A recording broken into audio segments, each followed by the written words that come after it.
I'm Rick Kaler. Thanks for joining me. Janie Wu wanted a better life.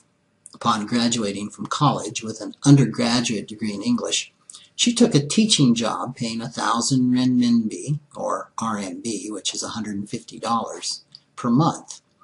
In China, obtaining a student loan is just not an option. So her parents funded her college education, which cost 40,000 RMB, or $6,500. One of her goals was to pay them back for their generosity. Janie's lifestyle didn't include eating out much, or going to movies, or buying the latest clothes. She says, my rent was 300 RMB. My food was another 300 RMB. I spent 100 RMB on other necessities and a few pleasures, so I was able to save 300 RMB a month. Now that comes out to $45 in US. Still, $45 a month. It would take her about 7 years or so to repay her parents. But Janie found a better way to do this. She decided to move 100 miles from her small village to Beijing and become a tourist guide, which is where I met her. She says while it was hard leaving her family, the move ultimately cost her the loss of the man she was dating, but it was all worth it to her. Janie works 30 days a month and makes about 15,000 RMB, or 2,500 a month now. She's saving 5,000 RMB a month, which is about a third of what she's making. Recently, she told me she purchased a one-year CD earning 3.5%. Her goal is to save the 20 to 30% down payment that she will need to purchase her own apartment in Beijing. Now, as admirable as saving 1/3 of her salary might seem, for Janie, it's really a matter of life and death. She told me that people in America don't need to save. China doesn't have the social safety nets that you have, she says. If an American is in an accident, they get medical care. If they don't have food, the government gives them food. If they have no place to sleep, you have programs that supply housing. It's not like that in China, she told me.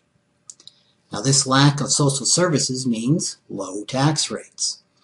Janie is in the 8% tax bracket, yet she didn't hesitate to tell me. She thought her tax rate was so high, she chooses not to report the majority of her income. That's why she insists her guests pay cash. Not only does Janie choose to evade income taxes, she also chooses not to pay the 24% of her earnings for government health insurance. She says, if I get sick or need an operation, I must pay cash first. Otherwise, I don't get the services. Well, Janie told me that she doesn't mind paying some taxes, which I don't know how much some taxes is. She believes people need to be able to control what they do with their own money.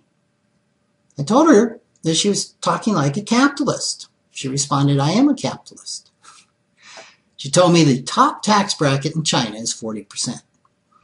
I explained that many people in the U.S. felt a 40% tax bracket was too low for the rich and really want our rich to pay much more than that. Her eyes widened big. Why? 40% is enough, she said. Well, I suspect Janie's claim to be a capitalist is mostly framed by whether her standard of living is increasing or not. As long as it is, she cares very little about what political system the government adopts.